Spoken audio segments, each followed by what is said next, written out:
Picture the last time you voted for something. Maybe it was an election. Maybe it was where your group of friends would go for dinner. You had options. You ranked them in your head. You cast your choice. And you assumed, somewhere in the back of your mind, that the process was fair. It wasn't. Not because anyone cheated, not because the system was rigged by corrupt hands, but because of something far stranger. A young economist in 1951 sat down with a pencil, a few simple assumptions about what fairness even means, and proved, mathematically, irrefutably, that no voting system can ever be fully fair. Not now. Not ever. Not with any amount of clever design. His name was Kenneth Arrow, and the thing he proved has haunted democracy ever since. To understand why this matters, you have to start with what you expect from a fair vote. Think about it. If you had to design the perfect voting system from scratch, what rules would it have to follow? You'd probably come up with something like this. First, if everyone prefers option A over option B, then A should win. That seems obvious. Second, the group's choice between two options shouldn't be affected by the existence of a third irrelevant option. If people prefer apples to oranges, throwing a banana into the mix shouldn't suddenly make oranges win. And third, no single person should be able to dictate the outcome for everyone else. No dictators. 3 rules. All of them seem completely reasonable, almost too obvious to even state. And here's the part that should make your head spin. Arrow proved that no voting system can satisfy all 3 of those rules at the same time. Ever. This is Arrow's Impossibility Theorem, and it is not a political argument. It is not an opinion. It is a mathematical proof. The same way you cannot divide by 0. The same way you cannot draw a triangle whose angles add up to more than 180 degrees on a flat surface. You cannot build a voting system that is simultaneously fair in all 3 of those ways. It is structurally, logically impossible. Let that land for a second. Every election you have ever participated in, every poll, every ranked choice ballot, every committee vote, every shareholder decision, all of them violate at least one of those basic fairness rules. Always, without exception. But how? How can something so simple fall apart so completely? To see it, you need to watch the mechanism break in real time. Imagine 3 voters. Call them voter 1, voter 2, and voter 3, and 3 candidates. Call them A, B, and C. Voter 1 prefers A over B and B over C. Voter 2 prefers B over C and C over A. Voter 3 prefers C over A and A over B. Now you hold a vote. A versus B, 2 out of 3 voters prefer A over B. So A wins that matchup. Fine. Then B versus C, 2 out of 3 prefers B over C. So B wins that one. Fine. Now, logically, if A beats B and B beats C, then A should beat C, right? That is what transitivity means. That is basic logic. But when you run the vote, 2 out of 3 voters actually prefer C over A. A beats B, B beats C, C beats A. The majority preference goes in a circle. There is no winner. The group has a preference that is fundamentally irrational, even though each individual voter is being perfectly rational. This is what mathematician Duncan Black called the voting paradox, building on work first noticed by the Marquis de Condorcet in the 18th century. And Arrow's theorem is, in many ways, the full proof of why this paradox cannot be escaped. Think about what that actually means. Your individual preferences make sense. Your neighbor's preferences make sense. The preferences of everyone in your city make sense.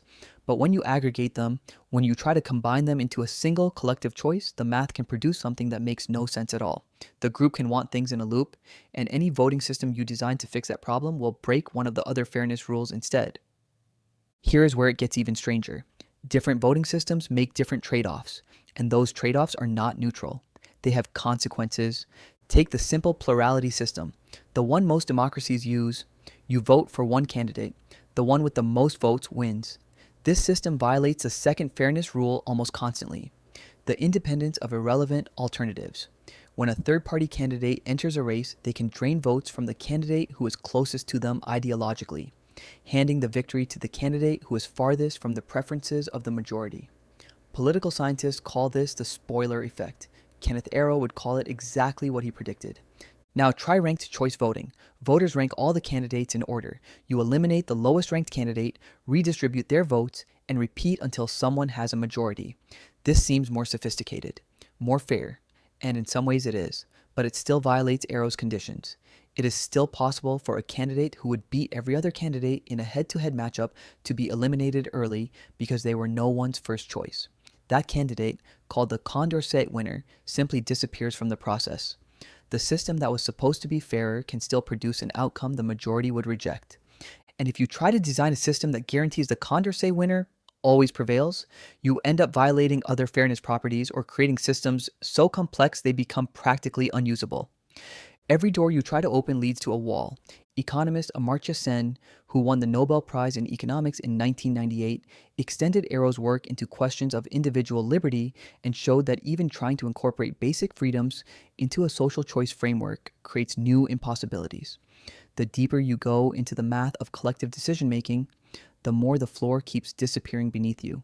What Arrow actually proved in the formal language of his 1951 paper, Social Choice and Individual Values, was that any ranked voting system with more than two options that satisfies his three fairness conditions must be a dictatorship, meaning one person's preferences override everyone else's.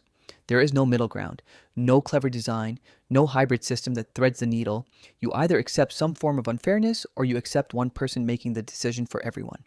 This is not a bug in democracy. It is a mathematical feature of what collective decision-making fundamentally is. And here's the part that should make you look at every group decision you have ever been part of with entirely new eyes. Because Arrow's theorem does not just apply to national elections. It applies to any situation where a group is trying to aggregate individual preferences into a collective choice.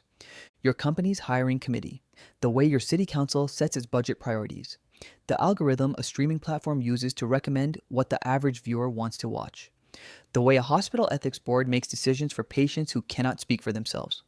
All of these are social choice problems. All of them are subject to the impossibility Arrow described. Even the design of the internet's early protocols, how competing interests among engineers and institutions were balanced into standards everyone would follow, contains a fingerprint of this problem.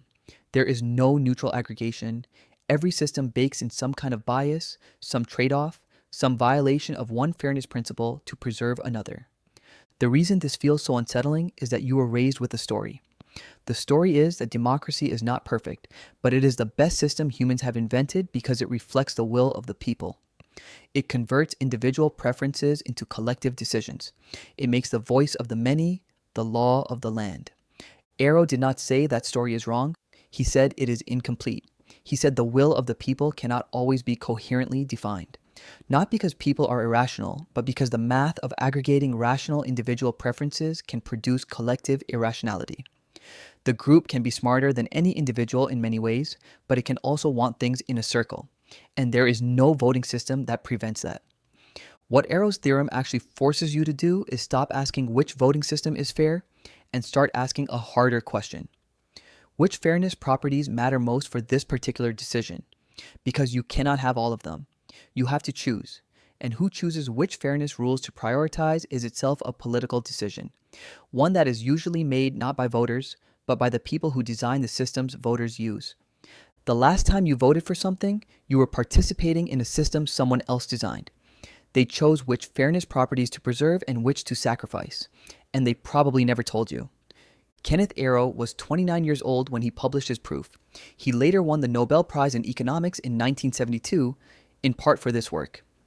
In the decades since, the theorem has been extended, debated, and refined, but its core result has never been overturned. It has only deepened. The math is still there, quiet, patient, and absolute. The next time you vote, you will do what your ancestors did for every collective decision they ever made.